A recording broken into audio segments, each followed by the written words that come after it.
नमस्कार, आपका स्वागत है। आप देख रहे हैं लाइव मीडिया न्यूज़। अभी जो इंसान को आप देख रहे हैं, कल इनके ऊपर रात में हमला हुआ था।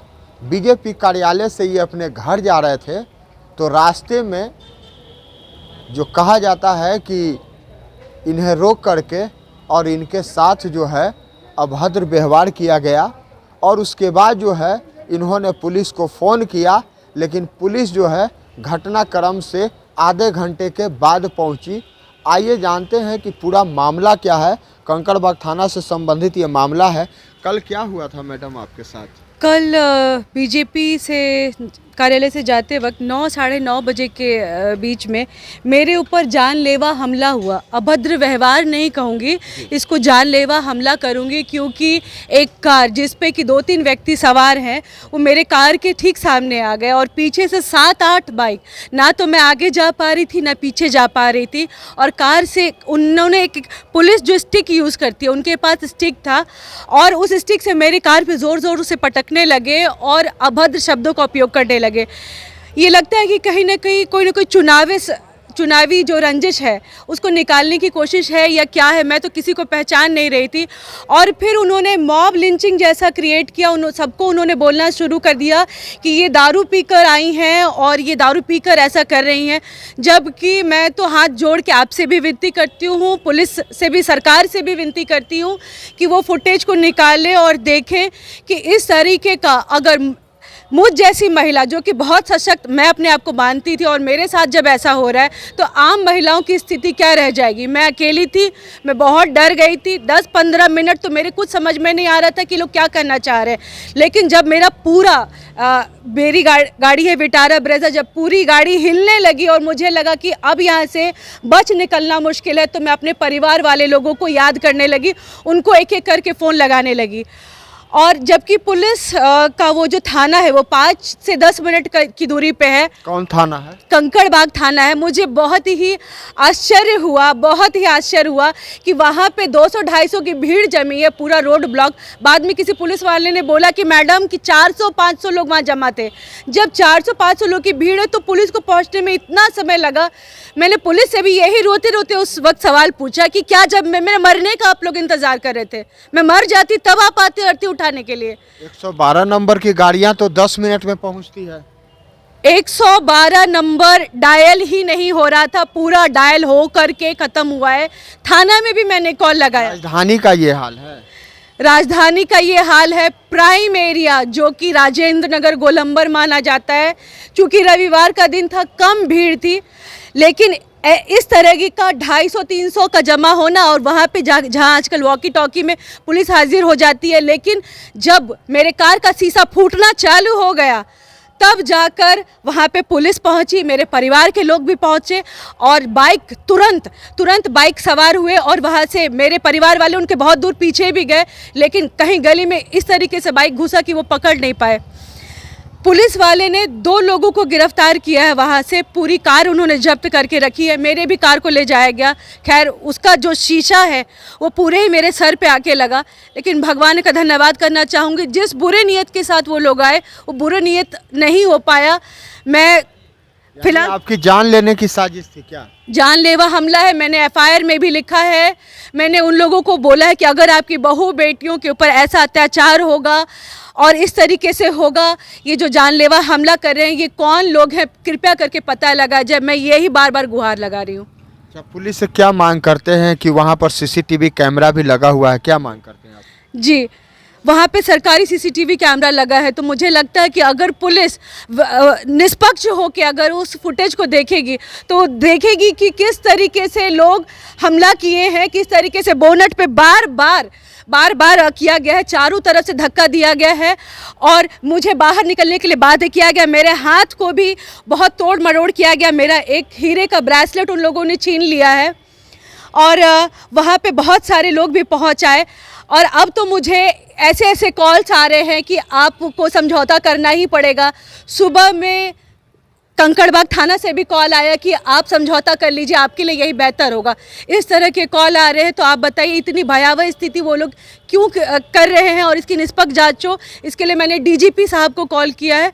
अब ये पूरी सुनवाई डीजीपी साहब देख रहे हैं। आपको नहीं लगता है कि राजधानी में आप हैं, कोई गांव में नहीं है, और राजधानी के थाना फ़ोन करके आपको कह रहे हैं कि आप समझौता कर लीजिए? आपको नहीं लग रहा है कि आप एक बहुत बड़ा आरोप लगा रहे हैं कि थाना से फ़ोन आ रहा है समझौता के लिए?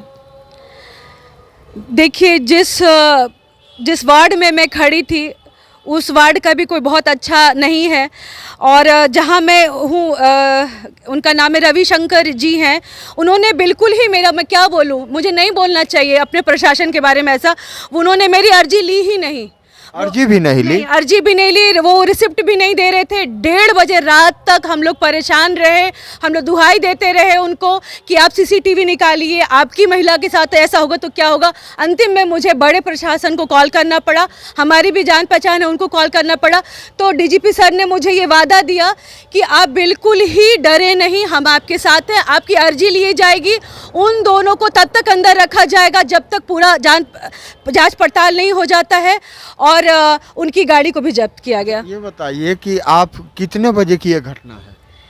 वही 9:30 से 10:30 बजे के बीच की ये और घटना है। आपको 1:30 बज गया एफआईआर कराते? हाँ, 1:30 बज गया एफआईआर कराते कराते, और वो भी इसलिए हो पाया कि मैंने डीजीपी सर को कॉल लगाया, एसएसपी को कॉल लगाया, वो लोग भी कहीं ना कहीं समझ गए इस सशक्त महिला। मैं तो ये भी कह चुकी थी कि मैंने मेयर का इलेक्शन लड़ा है, मैं रात भर इलेक्शन भी लड़ी है मेयर का? जी, मैं पूर्व मेयर कैंडिडेट हूँ, इसीलिए मैंने उनको यही बोला कि मैं सशक्त हूँ, मैं रात भर यहीं बैठूंगी, मैं बिना एफआईआर कॉपी लिए यहाँ से नहीं जाऊंगी।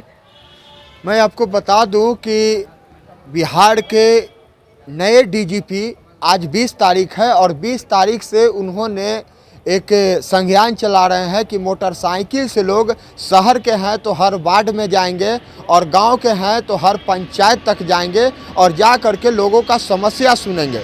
लेकिन समस्या सुनना है तो आप गांव में नहीं जाएंगे, बिहार के किसी कोने में नहीं जाएंगे, आप पटना के कंकड़बाग थाना में जाइए और देखिए कि क्या होता है। 9:30 बजे महिलाएं हैं जो घर से निकलती हैं, बीजेपी कार्यालय से निकलती हैं, और इसके साथ रास्ते में कांड हो जाता है। यानी कि अगर वहाँ के लोग और पुलिस की, इसके परिवार वाले के लोग अगर सख्त नहीं रहते तो इनके साथ कांड हो जाता। राजधानी में इस तरह की दावा करते हैं माननीय नीतीश कुमार जी, कहते हैं कि बेटी बचाओ बेटी पढ़ाओ, और महिलाओं को सुरक्षा की बात करते हैं, सम्मान की बात करते हैं। क्या लगता है कि राजधानी में लोग सुरक्षित हैं, महिलाएं? नहीं, बिल्कुल सुरक्षित नहीं है।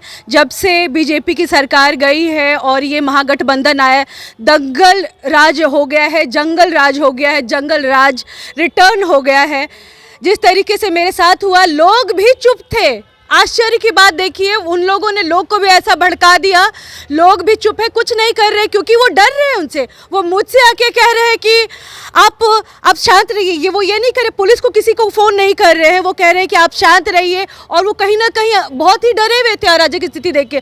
अगर वो मेरे लिए कुछ करते तो शायद उनके ही ऊपर वो लोग, हो सकता है उनके पास गन हो सकता है उनके पास और भी कई एक सामान हो।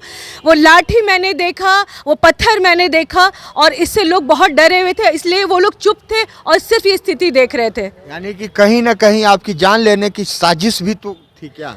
ये जान लेने की ही साजिश थी। जिस तरह का हमला वो कर रहे थे और जिस तरह का अभद्र व्यवहार वो कर रहे थे, कोई भी व्यक्ति कितनी देर तक अडिग रहती, कहीं ना कहीं मेरा भी साहस टूट जाता।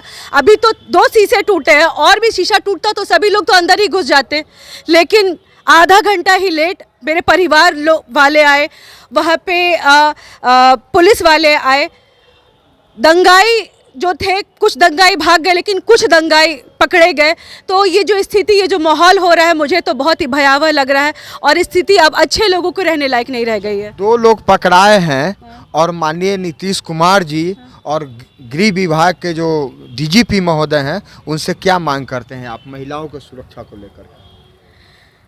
देखिए, मेरी जैसी जो महिला है, जब वो सुरक्षित नहीं है, जिसने मेयर का इलेक्शन लड़ा है, मैंने बिहार का नाम भारत लेवल पे एज ए मिसेस इंडिया लेकर गई हूँ, वहाँ पे जब मैं सुरक्षित नहीं हूँ तो महिलाओं की क्या स्थिति होगी? तो वो तो शाम होते ही घर में दुबक जाती हैं, वो शाम होती और शाम में भी उनके ऊपर होता है।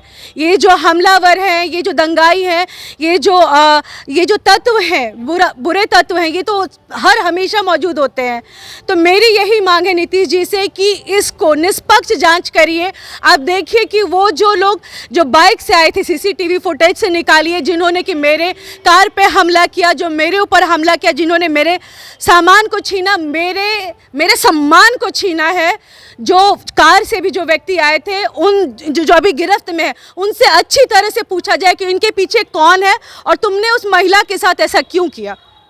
क्या नाम हुआ? मेरा नाम श्वेता झा हुआ।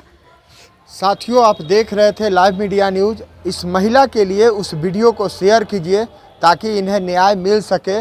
और पटना में खास करके ये जो घटना घटी है, अगर ये डीजीपी महोदय को फ़ोन नहीं करते तो इनकी एफआईआर नहीं लिखी जाती। इसके जैसी पता नहीं कितनी महिलाएं हैं जो रोड पर प्रतिदिन इस अत्याचार का शिकार होती हैं और न्याय के लिए थाना में भटकती हैं, लेकिन थाना से न्याय नहीं मिलता है। ये जागरूक महिला है, मेयर का चुनाव लड़ी हैं और मिसिस इंडिया भी रह चुकी हैं। तो ये थोड़ा जागरूक थी तो इनके दोबारा 1:30 बजे रात में एफआईआर हो गया, और नहीं तो लोगों का 1:30 बजे दिन में भी एफआईआर नहीं होता है। आप देख रहे थे लाइव मीडिया न्यूज़। अगर यह वीडियो अच्छा लगा हो तो इस वीडियो को शेयर कीजिए। आपका बहुत बहुत धन्यवाद।